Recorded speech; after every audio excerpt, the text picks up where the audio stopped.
Alright, hey, it's me, Wembley slash Bach, if you knew me as that at one point. I thought I'd go through, since I'm in the final stages of drafting of the Portal Traitor, my novel. I thought I'd give you a little bit of insight on this channel. I'm an artist, and if I could call myself that, an artist, and an author, if I could also call myself aspiring, maybe. So I have like sort of like a mixed,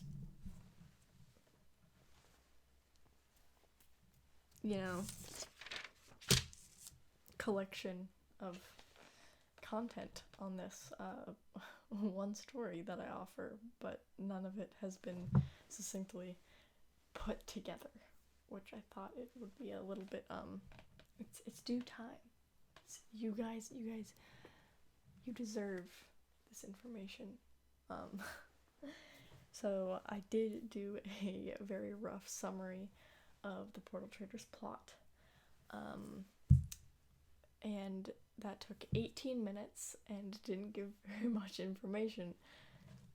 It's kind of, since the world building and the themes tie in so heavily with the actual plot, the plot itself doesn't make very much sense until you kind of go into the world, Like, the stuff that happens doesn't have significance until you learn the significance. So, this project has taken me through a lot. It's taken a while. When I started, it looked a lot different than it does now. So I think first I'll get into that, and then I guess we can have a Q&A maybe sometime, and I can, you can ask some questions in the comments, and I can answer them if you have any questions after this is all done. First I'm going to go through a quick synopsis again, and then I will go through sort of what the process to get here has been, because it's been a ride, it's been a trip. First, okay, so the Portal Traitor is a, I guess, science fiction book with queer themes. I really wanted, I don't think it was intentional, but I'm really wanting to make a book that normalizes queerness. Like, it's not a thing that's discussed, or it's not a heavily prominent thing in Dashin's society. It's kind of just like they never bring it up because they don't have to. Like, it's a different place. It's a different time.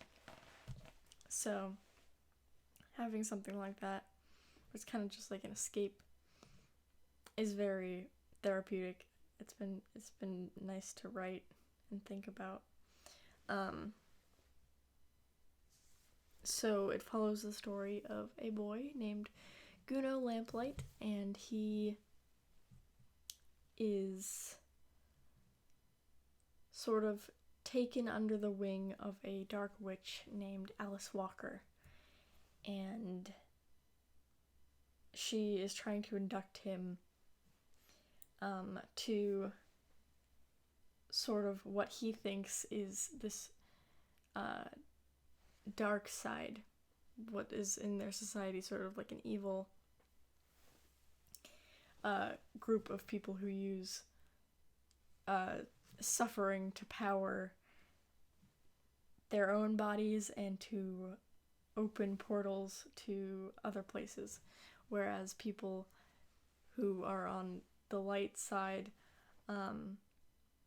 have to purchase their power.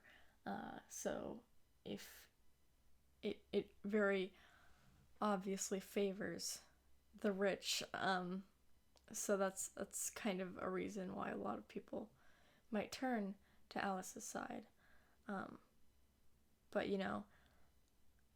those kind of like sci-fi themes of just like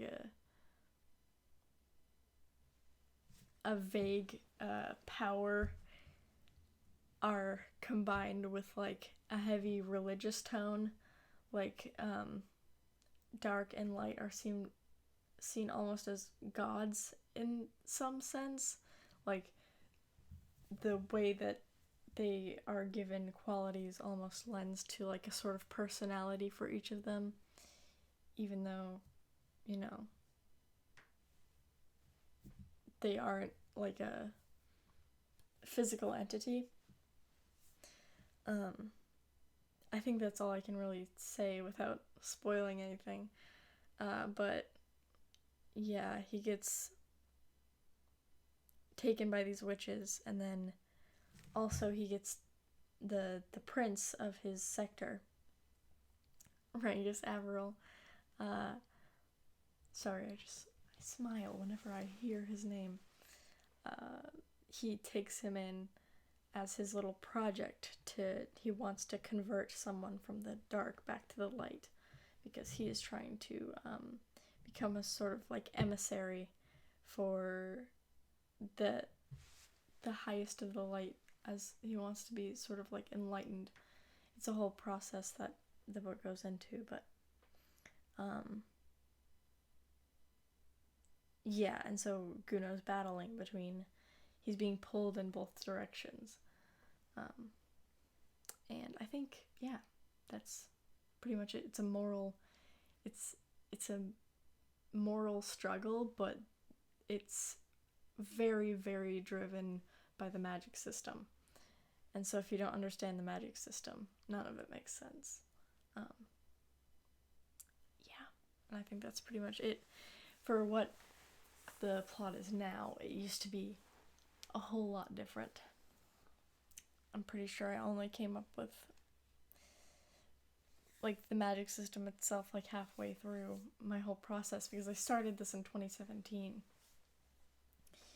And I'll get into that right now. So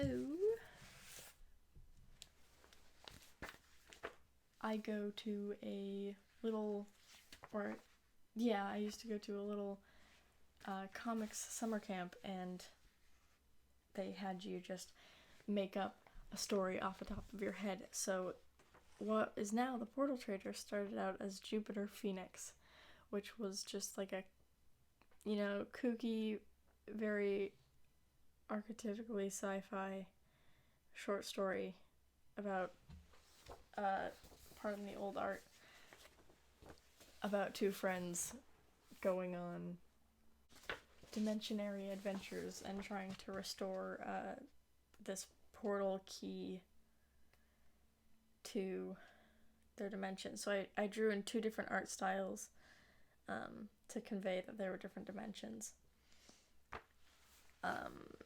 And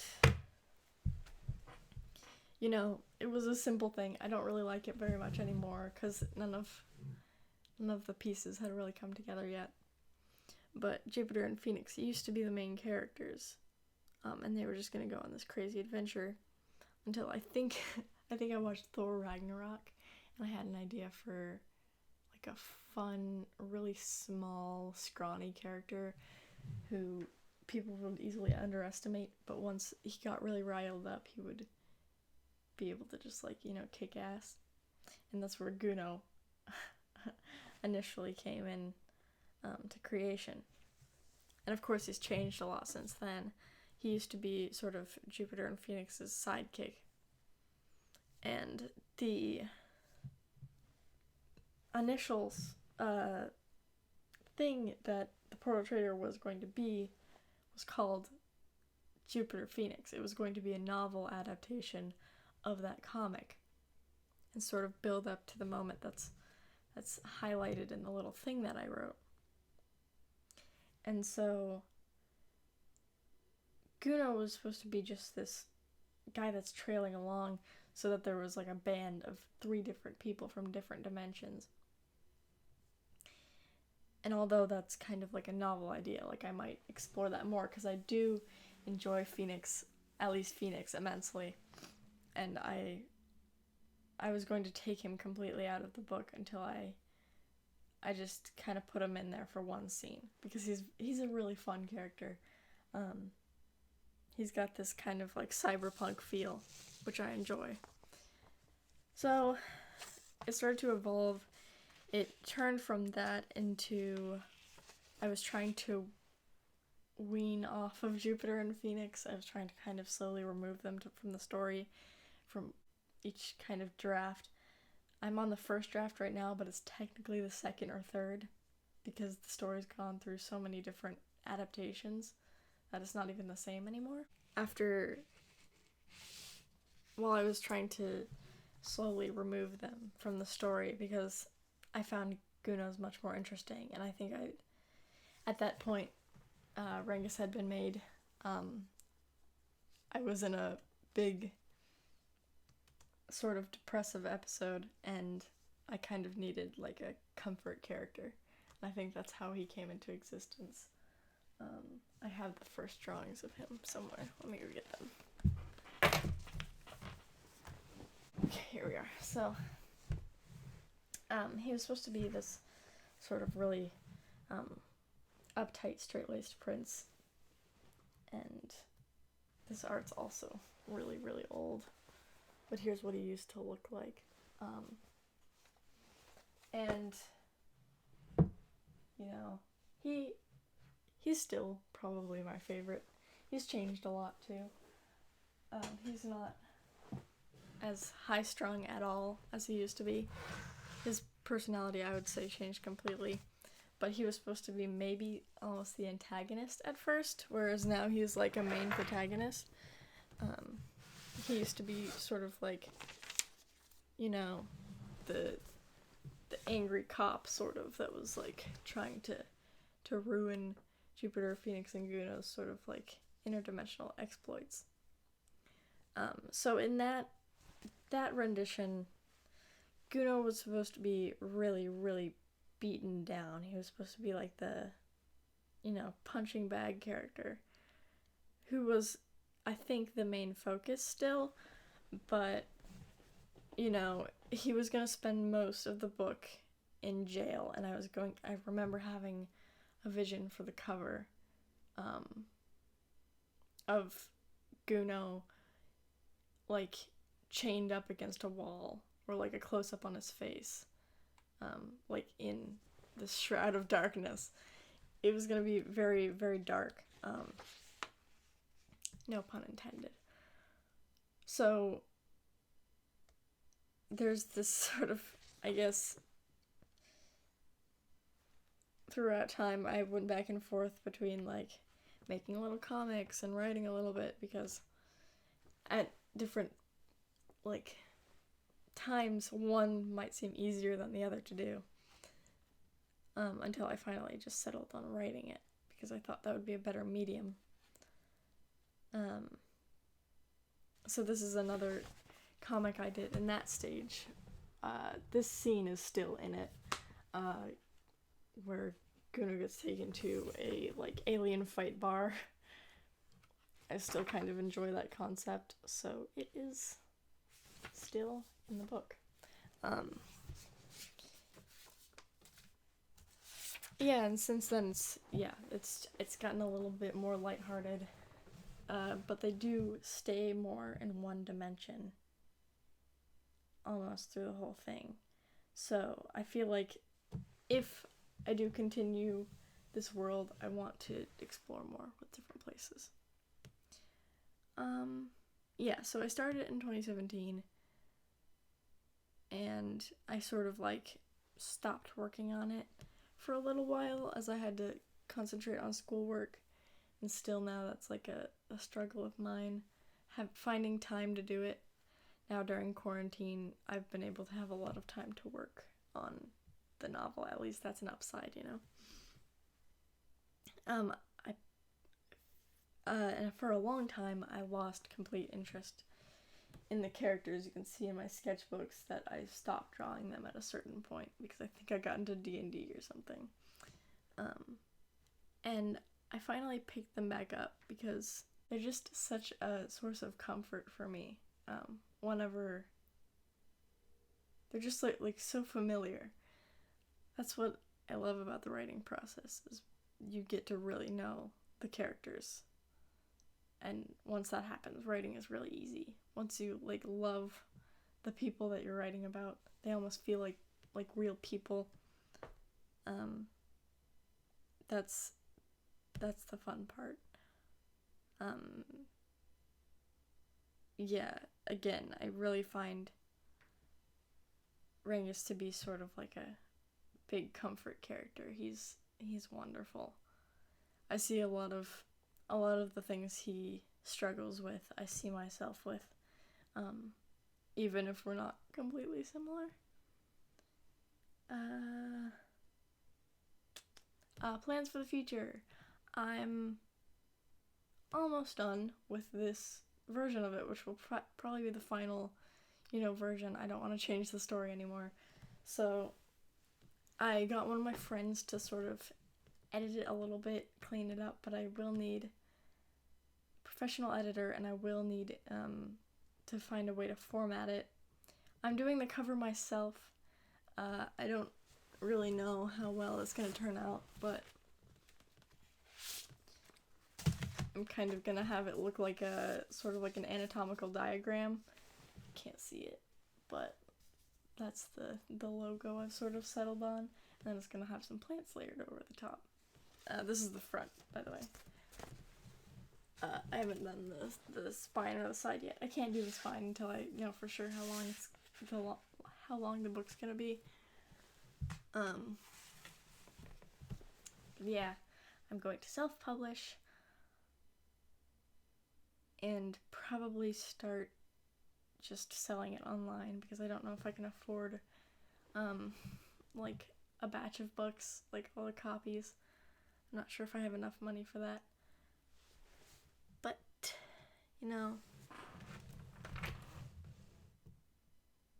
it's gonna be fun. I've got, since it's been going for so long, I have a few people who are really dedicated to it and know it well. Mostly people who I'm, around in real life. So, I'm excited. I think it's gonna be pretty cool. And yeah, that's where it's headed. If you have any more questions, please ask. I'm happy to answer. I forgot to mention this, but you can also ask me questions on my Instagram at evwembley, or at my drawing Instagram, wembley. And yeah, I'm more active on Instagram, so I'll probably see whatever you try and contact me with there before I'll see anything on YouTube. So keep that in mind.